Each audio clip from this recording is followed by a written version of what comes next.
أما بعد فقد قال رسول الله صلى الله عليه وسلم المسلم من سلم المسلمون من لسانه ويده أو كما قال صلى الله عليه وسلم۔ خودی کو کر بلند اتنا کہ ہر تقدیر سے پہلے، خودی کو کر بلند اتنا کہ ہر تقدیر سے پہلے خدا بندے سے خود پوچھے بتا تیری رضا کیا ہے۔ عزیزان محترم، میرے دینی اسلامی بھائی، نوجوان ساتھیوں، دوستوں، بزرگوں، یہ جو میں نے حدیث پڑھی ہے اس کے راوی حضرت ابو موسیٰ اشعری رضی اللہ تعالیٰ عنہ ہیں۔ حضرت ابو موسیٰ اشعری رضی اللہ تعالیٰ عنہ فرماتے ہیں مسلمان کہلانے کا حقدار اور مسلمان کہلانے کا مستحق وہی آدمی ہے جس کے ہاتھ سے، زبان سے، دوسرے اعضاء سے دوسرے لوگ محفوظ رہیں۔ اس کو مثال سے سمجھایا ہے جیسے ایک آدمی نماز نہیں پڑھتا، نماز نہ پڑھنے کی وجہ سے اس پر کفر کا فتویٰ نہیں لگایا جاتا، لیکن اس کے نماز نہ پڑھنے کی وجہ سے یہ کہا جاتا ہے کہ یہ کامل مومن نہیں، یہ مسلمان کہلانے کا حقدار نہیں ہے۔ ایسے ہی وہ آدمی جو نماز پڑھتا ہے، روزہ رکھتا ہے، زکوٰۃ دیتا ہے، صدقہ و خیرات کرتا ہے، لیکن اپنے اعضاء سے، اپنی زبان سے، اپنے قول سے، اپنے فعل سے دوسروں کو تکلیف دیتا ہے، چاہے وہ مسلمان ہو یا غیر مسلم ہو، تو نبی پاک صلی اللہ علیہ وسلم ارشاد فرماتے ہیں کہ حقیقت میں وہ شخص مسلمان کہلانے کا مستحق نہیں ہے۔ اسلام کے بنیادی 5 شعبے ہیں۔ پہلا شعبہ عقائد کا ہے، دوسرا شعبہ معاملات کا ہے، عبادات کا ہے، اخلاقیات کا ہے، معاشرت کا ہے۔ معاشرت کا مطلب کیا ہے؟ معاشرت کا میننگ کیا ہے؟ ترجمہ اور مطلب مفہوم کیا ہے؟ اس دنیا کے اندر کوئی بھی آدمی تنہا تنہا زندگی نہیں گزارتا، ہر ایک کی ضرورت دوسرے سے وابستہ ہے، چھوٹا ہو، امیر ہو، غریب ہو، مالدار ہو، فقیر ہو، مسکین ہو، ہر ایک کی ضرورت دوسرے سے وابستہ ہے، چاہے گھر میں ہو، چاہے بازار میں ہو، چاہے دوستوں میں ہو، مل جل کر کے وہ انسان زندگی گزارتا ہے۔ اسی کا نام معاشرت ہے۔ آپ لوگوں سے کس طریقے سے آپ کا ملنا ہے، آپ لوگوں سے کیسے بات کر رہے ہیں، آپ کا قول کیا ہے، آپ کا فعل نبی ہے یا نہیں، اسی کا نام معاشرت ہے۔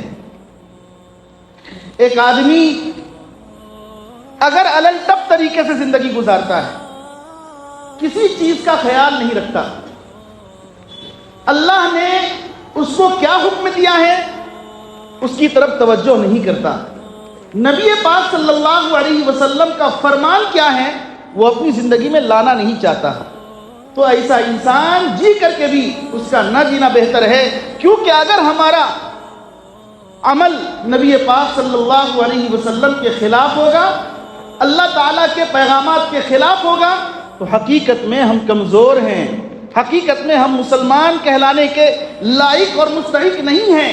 اللہ نے مجھے بھیجا ہے، آپ کو بھیجا ہے، دنیا بھر کے تمام مسلمانوں کو بھیجا ہے۔ کس لیے بھیجا ہے؟ اپنے عقائد کو درست کرو، معاملات کو درست رکھو، دوسروں کو تکلیف نہ دو۔ اگر کوئی آدمی اپنے عمل سے دوسروں کو تکلیف دیتا ہے، نبی پاک صلی اللہ علیہ وسلم ارشاد فرماتے ہیں وہ حقیقت میں مومن کہلانے کا مستحق نہیں ہے۔ 2 چیزیں ہیں، ایک آدمی نوافل خوب پڑھتا ہے، نوافل کل قیامت کے دن کام آئے گا درجات کی بلندی کے لیے۔ ایک آدمی اگر نوافل نہ پڑھے تو اس سے پوچھا نہیں جائے گا، لیکن فرائض اور واجبات کے بارے میں ضرور پوچھا جائے گا۔ ایک آدمی نوافل پر نوافل پڑھتا جا رہا ہے، خوب رات میں عبادت کرتا ہے، لیکن اس کا عمل یہ ہے کہ وہ دوسروں کو تکلیف دیتا ہے، تو دوسروں کو تکلیف دینا یہ تو گناہ کبیرہ ہے، اور نوافل پڑھنا اس کے بارے میں اللہ نہیں پوچھیں گے، وہ تو صرف درجات کی بلندی کے لیے اور جنت کی ترقی کے لیے ایک ذریعہ ہے۔ نبی پاک صلی اللہ علیہ وسلم نے یہاں تک ارشاد فرمایا، میرا جی چاہتا ہے کہ میں ایک آدمی کو مصلی پر کھڑا کروں، وہ لوگوں کو نماز پڑھائے، اور میرا دل یہ چاہتا ہے کہ میں ان لوگوں کے گھروں کو آگ لگا دوں جو جماعت سے نماز نہیں پڑھتے۔ نبی کا یہ جملہ کتنی بڑی صداقت رکھتا ہے۔ ایک آدمی جماعت سے غائب ہو جائے، جماعت چھوڑ بیٹھے، دکانوں میں نماز پڑھ لے، گھروں میں نماز پڑھ لے، اس کے دل میں اگر کوئی وقعت نہ ہو، نبی فرماتے ہیں میرا دل چاہتا ہے کسی شخص کو مصلی پر کھڑا کروں اور میں صحابہ کو حکم دوں کہ وہ لکڑیاں جمع کریں اور میں اس کو جلاؤں اور اس آگ میں ان لوگوں کو ڈال دوں جو جماعت سے نماز نہیں پڑھتے۔ یہ نبی کا فرمان ہے۔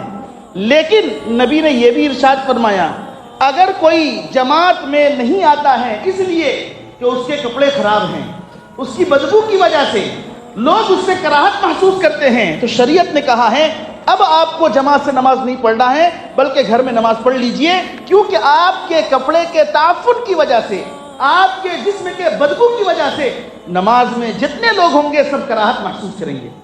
شریعت نے اذیت اور تکلیف کے لیے یہاں تک گوارا کیا ہے۔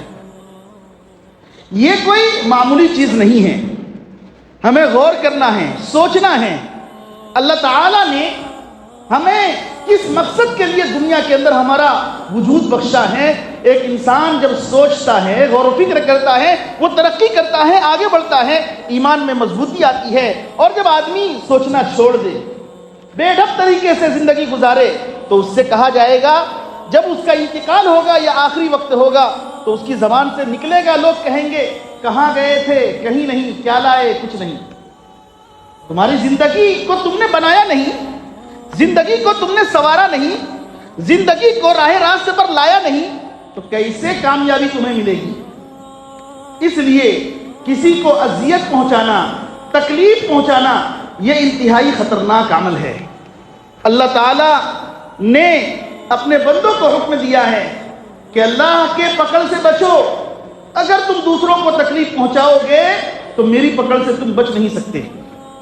آج ہمارے معاشرے میں، آج ہمارے گاؤں میں، محلوں میں، دیہاتوں میں، قریوں میں، شہروں میں، بستی میں یہ دیکھنے میں آتا ہے کہ ایک آدمی دوسرے سے حسد، جلن، کینہ، بغض، نفرت اور نہ جانے کیسی کیسی چیزوں کو دل میں لے کر وہ پروان چڑھتا ہے، آگے بڑھتا ہے، یہاں تک کہ ایک آدمی سکون سے زندگی گزار رہا ہے، شریعت کے مطابق زندگی گزار رہا ہے، تو دوسرے لوگوں کو یہ بات ہضم نہیں ہوتی۔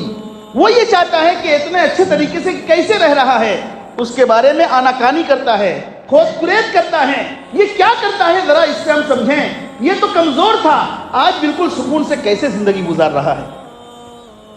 یہ ہمارا عمل نفرت بھرا عمل ہے، شیطانی عمل ہے۔